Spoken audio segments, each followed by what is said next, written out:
I am Natalie. In my work as a healer, therapist, and in this podcast, I consult the spirits, guides, and counselors. I have been working this way for over 13 years, and this connection has existed from the day I entered this world. In this podcast, In the Heart of Being, a spiritual journey, the spirits, guides, and counselors connect me to the layers of being, dimensions, and the library of knowledge, where we connect the spirit with the body, which I love to share with you all. Will you join us in our quest, weaving the unknown into the known? So welcome. Thank you. Today, me and Mariëtte gonna talk about seeing more than we actually can explain. Yes. And it was a subject that she wanted to talk about because I asked her if she wanted to do the podcast with me today. And she said, yes, I would love that. And I've met Mariëtte, I think, about a year and a half ago. Yeah. She came to me through a friend. And then afterwards, she asked me for her podcast. And I had to think about that. And then after a while, I said, yes, I would really love to do that. And she's a very bright, energetic person. Thank you. In a way, she always is like she lights up the room everywhere she goes. And then I thought maybe it's nice to have one episode with her. So that's why I asked her today. So welcome. Well, thank you. That's a beautiful introduction. And I'm happy to be here and also to speak about this topic, like having the gift of receiving information in a way that we can't explain. And well, you are very powerful in that way. Like, I don't know, you want to explain something about how you work? Yeah, of course. I was talking to one of my friends and I told him about another friend of mine that I met a couple of years ago. She's Irish. And she is 9 months pregnant now. And I had the idea that she would get into labor yesterday. And then later that day, she sent me a message that it started. So I said, oh, yes, I already knew.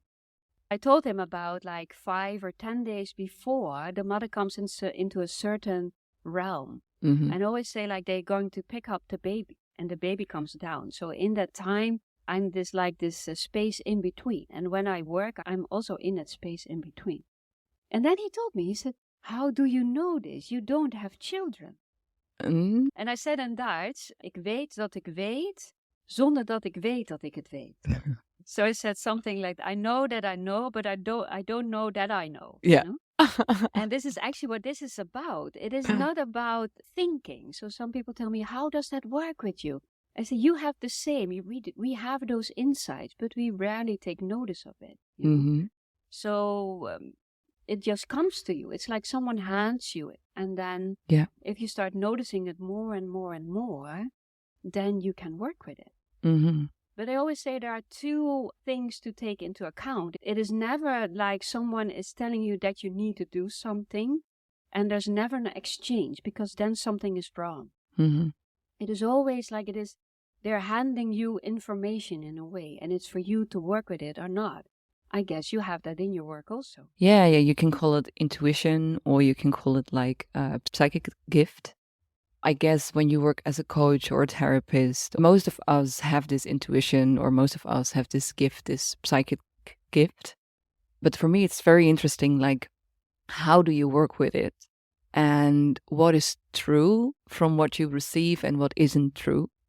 I think we all have this desire in ourselves that somebody tells us exactly what we need to do. Oh, yeah. Like, we have a problem and we would love to go to a person that says like, oh, well, let me check in with the spirits, or let me check in with God, or whatever the person calls that energy, and I will have the answer. So in this situation, you can go from A to B in this way. And we all have the desire to be guided, to have certainty.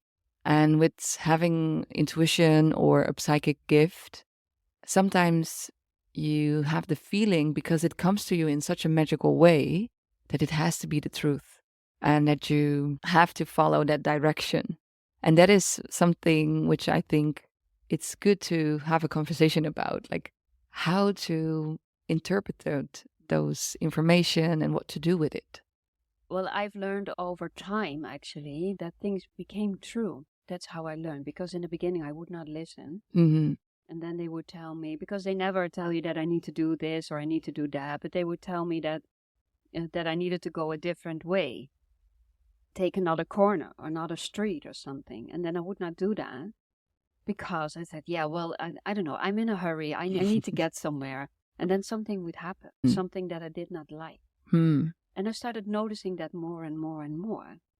And also, if sometimes I get an insight and I say, no, I don't believe that. And then they leave it. And after a while, they give it again. Yeah. And said, yeah, I don't know. And they do it again. So I've noticed over time that if I get some information about 3 times, also when I work with someone, sometimes you see certain things you don't want to talk. Yeah. People that have sexual assault, for example. But when you work with them and also when you work with the body, you feel certain things, and sometimes you see images.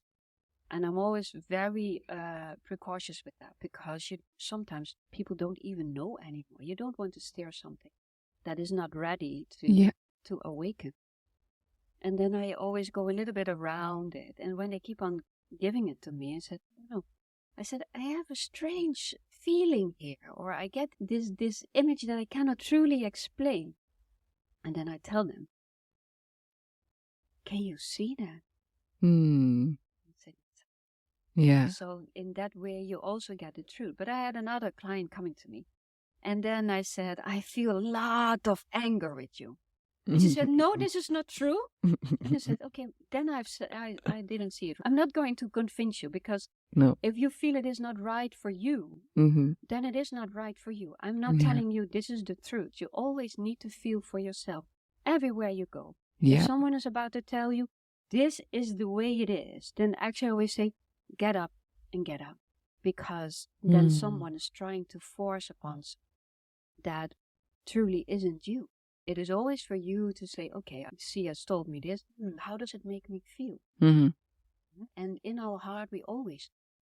Yeah. So our heart is the one that is guiding. So if you go to someone and he tells you something and you're like, I don't know if this is true. Ask your heart, is it true? And most people say, I cannot feel it. They say, you don't even try. No. Most people don't even try. So yeah, and it is also, I was thinking about it. I always have my insights on my bicycle and on the toilet. I also have insights on the toilet, always. Yeah, it's a good place. It's a good place. It's a good place. Because, most people don't want to go with you there. No. So there you have your time by yourself. Yeah. It's true. Yeah. But I was on the bicycle and I was thinking about the subject we were going to talk about today. And I thought, you always have like three places in the world where a new idea pops up. So when humanity is ready for a new step in consciousness, a new growth, then they're just waiting. Which one has an open crown chakra in a way? Which head is open? And you're just waiting, and then they throw. Yeah. So where does it all come from? Yeah, we don't know. We don't. No, and what I think is beautiful about your approach is that you, like, when you give sessions and you receive this information, you just see it as an assumption, like, okay, this is what I feel, and is that aligned with your truth? And I think that's really powerful from the way you work, because then you give the power to the client and the wisdom to the client, and he or she can just recognize, oh, this or that. And I think that's also, you can compare that also to family constellations. I work with family constellation. I have a company called The Upstarter, and I teach people how to be a family constellation coach or work with this. But this, for me, that's also that you open yourself up for information from the field. Yeah. What is the field? But you open yourself up for information and you receive certain information, and then the whole constellation, somebody is representing your mother or father or brother, and they have received information that feels very true and correct. And how I always explain what happens there, the information the persons are receiving for you, you call them like representanten. The people who are in the field for you, working for you, like they receive information. And I always explain it in a way that this is the client, this is everything, all the information we receive is how the client is experiencing his family dynamics. Yeah, but I also believe, because I did a couple myself, but I also believe that how I felt it when I had one of my subjects brought in or was watching the others, is that things pop out that people did not know. Yes, also. Yeah. But for me, I say that they're subconscious. So those resonators, that's the word for the representante. The people who are in the field are resonators. So they resonate with a certain truth. And for me, it's really nice to see it, perceive it in a way like the client. This is the truth of the client. There is conscious information and subconscious information that comes to the field, that comes to the surface. And that's how I love to perceive it, because if you see it as an objective truth, then that's perfectly fine. But this is my point of view. Like, if you see it as an objective truth, then it feels stuck, you know? But when you see it in a way that, okay, this is what the client now feels about his family dynamics, then it's more fluid. Then you can just work with, oh, this is your experience. How do you feel about it? Well, you can express certain emotions that maybe were stuck. Or you can maybe have another way of relating towards your family members in a way that feels better for you. So the way you work in your sessions, just because you see images or you receive certain information or sentences, it's for me the same. You can compare it to family constellations because you make things visual for clients. You say, how do you feel with this? Or how do you feel with that? And then you have a different kind of conversation. And I think that's super interesting. When you pose it like, this is how it is, you know.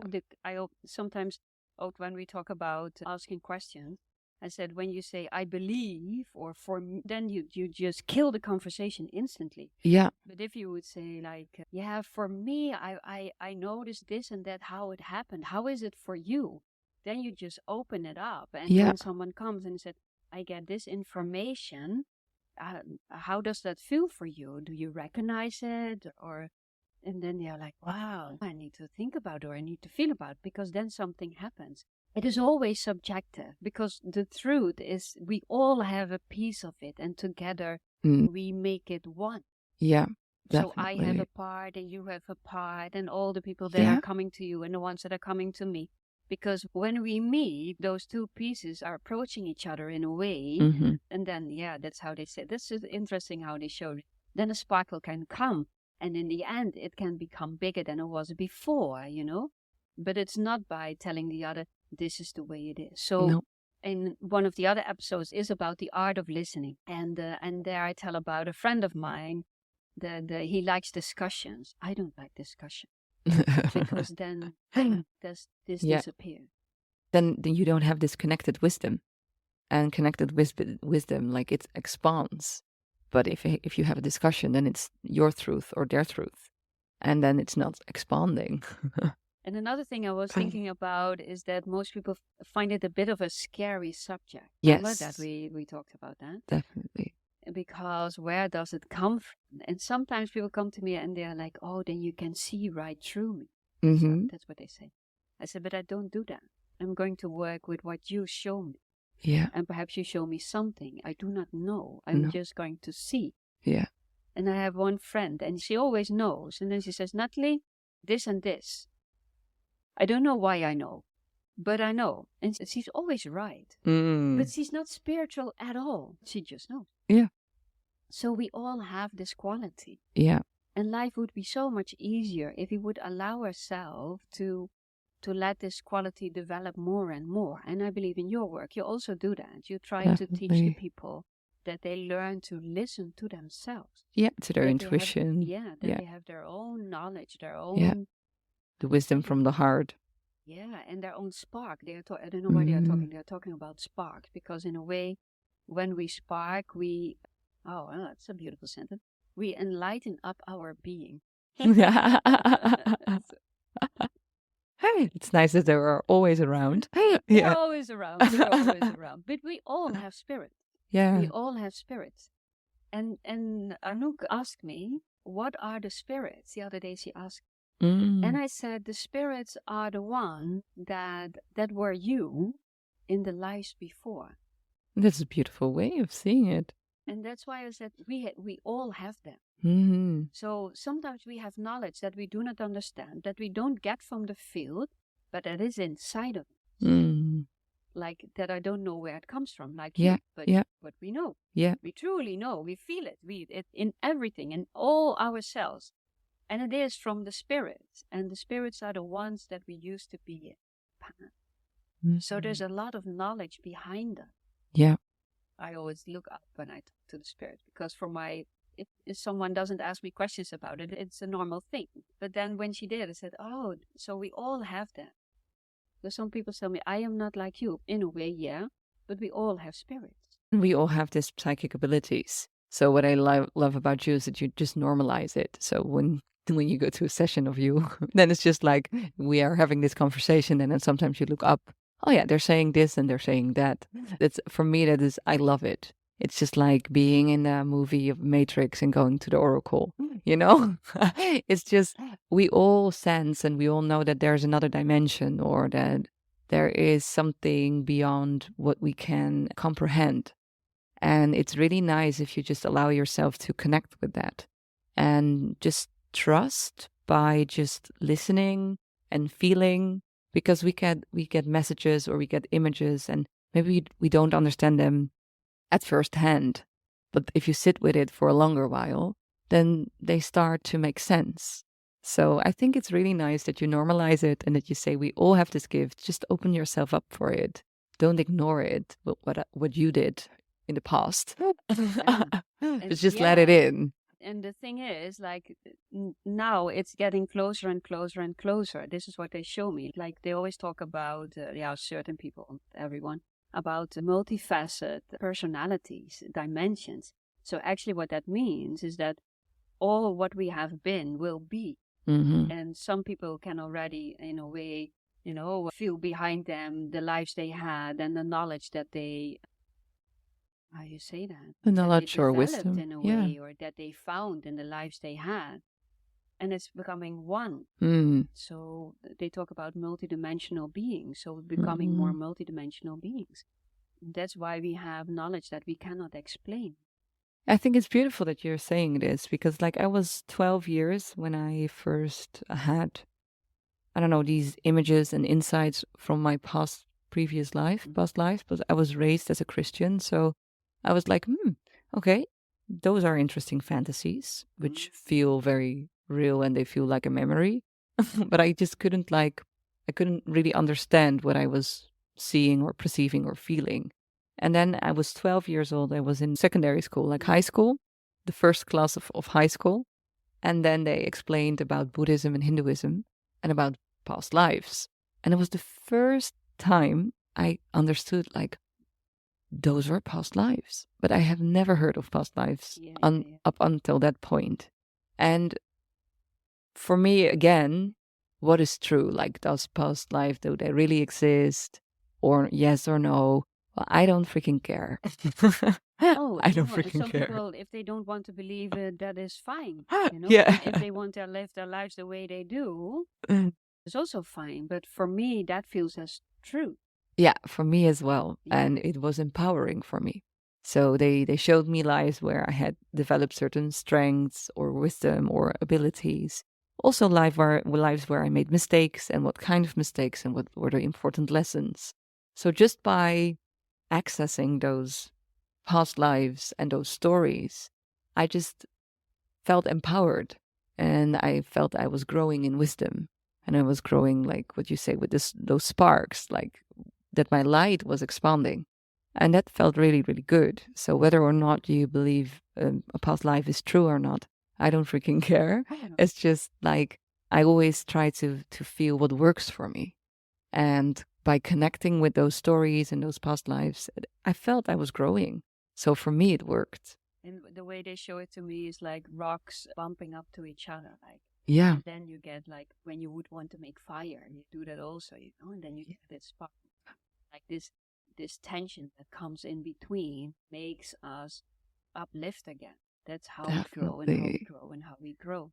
And it feels sometimes magical for me. I don't know how that is for you, but for me it feels magical that there's such a there's so much more. If you went through like this rough time, Okay, yeah, that's not so magical. You get out of it, and you're like, oh, okay, and then you feel the expansion. So I don't, a lot of people say, yeah, you need to learn that lesson. I never talk about learning. I believe in growing and expansion. Yeah. And when you feel the expansion again, and then you have the overall view, you say, oh, I understand. This is right. This is why I needed to get through this, in a way, hardship. But what is hardship? Because in our personality, we always believe that we have difficult times. All of us need that. Yeah. And then one moment everything falls still and you feel that none of this hardship is true, but only in the back corner of your mind, they tell. Yeah. So a lot of our problems are in our mentality, the way we see things, think about things, talk about things. But the moment we feel ourselves again, when we feel our body, we expand. Right. And then we get the insight. Yeah. Because that's the only, for me, I don't know how that is for you, but when I do that, then it instantly expands. And they're like just, oh, there she is. And they throw a lot of things inside and like, oh, I just need to do that. And oh, I just need to go and do this. And then I see it moving again. Yeah, I understand what you're saying. For me, like when I go through challenging time, it really feels real and it feels really challenging at the moment. But when I come into a state of acceptance that this is what is now present in my life and I don't fight it, then suddenly there comes space. So it becomes more spacious. So then I feel like, okay, I say yes to this experience I'm having right now. And I say yes that I'm probably capable of handling it. And then suddenly it feels more spacious. And I suddenly see possibilities. Because I'm not fighting what is happening to me, but I'm accepting what is happening to me. And sometimes it just takes a while to get to acceptance. Oh, yeah. And you need to also give yourself the time to get until that point. But when I feel acceptance towards my situation, then I also feel like, okay, but then I develop this power. And if I'm not fighting my situation, what is possible within the box I am right now? And then you see all kinds of opportunities. So maybe that's also what you try to say in a different way. Yeah. But most of the times for me, the thing to get out of the misery I feel I'm in is I say, don't take yourself so serious. Oh, that helps so much. Don't take yourself so serious. And then I need to laugh about myself. Yeah. And think, look at what you have. Yeah. Look at what you have. Of course, you can always think, I need this in life and I need that in my life. But what we truly need are actually very small things. To be touched by nature, by the people around you. Yeah. To feel the gratitude that every day, until now, we have awoken. Yeah. Eyes. Yeah. They are making fun. They say, well, the true awakening still has to come. Yet I know. For all of us, right? Almost everyone, they say. Yeah, almost everyone. But still, it is a gift, And if you would, for all of us, if we would just spend time to sit with ourselves and to listen what is inside of us, then those gifts we are talking about open more and more. Yeah. It's not science. It's not difficult. It's natural.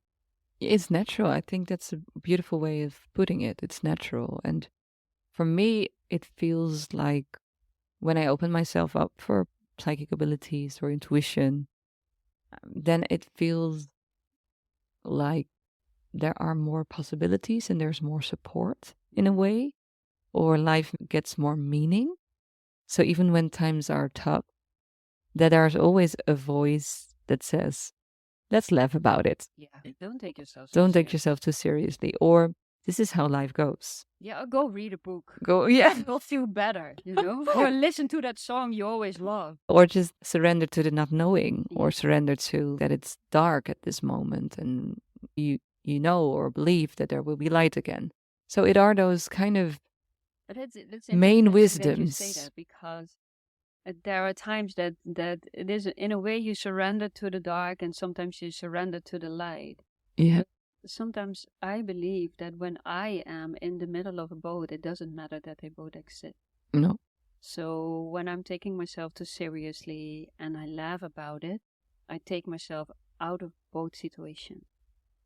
And then it doesn't matter which way it goes, because what I am and what you are is a constant. Mm-hmm. And I believe that we are moving to this constant with all of us. Even sometimes people tell me, how can you say that? I said, yeah, I even believe that peace is coming in our way. Mm-hmm. I say, I don't understand that you say that. I say, but I see it, I feel it. I cannot explain how and why and when, but I see it happening because we are moving towards our core, and then all those lives are just coming in, and we expand, we understand, we know. And then actually, in a way, duality is our biggest teacher in our life. So we can be miserable for the rest of our lives, or we can be joyful for the rest of our lives. But both actually are a prison. Yeah.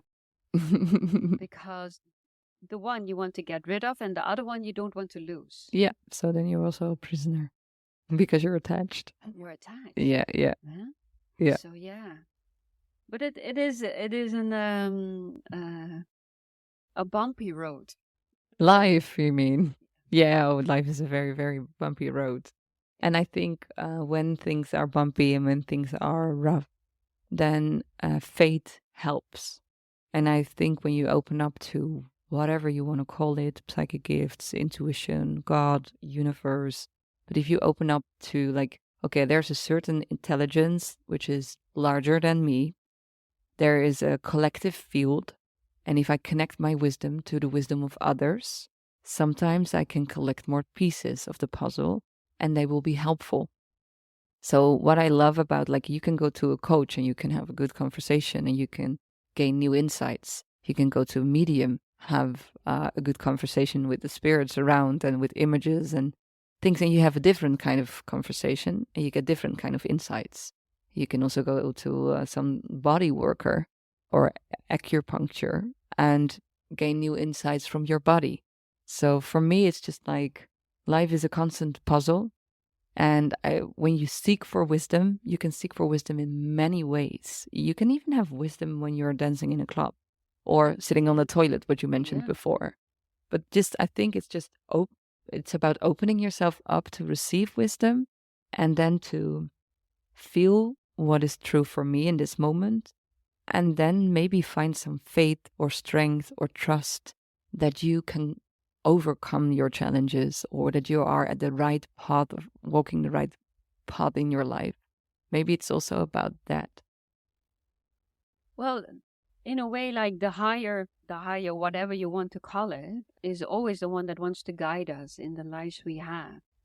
And if you are a believer in God, or if you talk to the spirits or your higher self, it's always the one that is moving you towards someone else or something in life that gives you the possibility to become more of who you are. Yeah. So, and then sometimes you go for a massage, then you go to a coach, then you read a book, then you listen to a song, then you go dancing, then you sit on your, then you go, I don't know, boxing, whatever you love. Yeah. I have a funny story. I was on my bicycle, as always, and I was standing on the bridge close to the Amstel, and we were waiting because the bridge was about to open. And then this man came, and he had this really heavy, loud rock music. And I was standing there, and I thought, it's interesting. And he had a certain energy with him. And so I looked and I said, and I was listening to the song, and I thought, this is interesting. What would he love about it? Instead of thinking, how annoying. What would he love about it? So I was listening to it, and I was like, okay, I can hear this and that. And then he feels that he likes that. And then after a while, he changed the music. And then this beautiful voice of a woman started singing. Wow. I turned around and I said, this is really beautiful. He was surprised that even someone would talk to him. Yeah. He said, who is it? And he said, yeah, this and that. I said, I really like it. And he was like, he felt a little bit of discomfort. I saw it. And so, yeah, even that we sometimes think that something that is annoying, if we really truly start listening, in a way we understand why others needed to overcome something. Yeah, so we I think it's also beautiful. learn through other people. Yeah, I think it's beautiful. I think that's really something that you live and breathe and embody, to stay curious, to stay open. It can be for information through spirits, God, or just a guy on the streets who's looking like a criminal and playing music. Yeah. But if you are so open to life, then life really can nourish you. Yeah. And I think that's beautiful about your work and what you want to give to people. Every time, like we had a couple of sessions together, and every time when I step into your beautiful space with all those beautiful plants around and rocks and crystals, I feel like you really want to nurture and nourish, that you open yourself up to give the person the best. And I think that's really, it makes me smile. I sometimes think that maybe I should do something else. Ah. And yeah, I do. I sometimes think about that. Maybe I should do something else. And then sometimes it gets a little bit quiet. And then I get a little bit on nerve. Not because of that it is quiet, but I love working with people. I want to know who they are, where they came from, how they see life. Because in every encounter, wherever you are with everyone, you share wisdom. Yeah. And I was listening to someone who said, yeah, I sometimes feel like I'm going somewhere and I feel like I'm not fitting in. And I had to think about that. And I said, yeah, but then making a connection starts with yourself, wherever you go. And sometimes you can connect with someone truly on all levels. And sometimes you just have a connection for a second, but it is about to see. So I would always, if I would go somewhere, a certain place, go for a drink, and then I would think, how can I meet you? Where can I meet you? Because there's always something that we have in common. Yeah. It doesn't matter how different you are, but we just came here the same way. Both naked. Yes, naked. Yeah. We leave the same way, naked. Naked also. Oh, some people get burned with their clothes, but that's what they tell us. Perhaps they just take it off. We don't know. No. Huh? So we all came in the same way. We all came in with this spark. And then one of my friends, she had this webinar, and I didn't know. She told us that now they have seen that when sperm and an egg, what was it called? An egg. Yeah. They have a different word. Okay. When they come together, there's a spark. Ah, that's beautiful. And this is what we are. We all are this spark of light. And that's how we came in. So we have so much more in common than we have differences in our life. Definitely. If you open up to it, you can feel the spark. You can feel the spark. And with going back to the intuition, if you allow yourself to listen to what is truly in your heart, then life always guides you. Definitely. That's beautiful. Thank you very much. Where you go. Next time, me, the spirits, the guides, and the counselors are going to talk about common ground, or perhaps the language we speak, evolvement or growing older, duality. There are so many topics that we want to talk about and want to share with you. And for the last couple of months, it has been a little bit quiet. But this is always with intuition or with inspiration. Things need their time to, as they say, to cook. And then they can be served. So this feels as the time to serve the new recipes with all of you. In the meantime, you can connect with us on natalienevely.nl or on Instagram, In the Heart of Being. Thank you for listening. See you next time.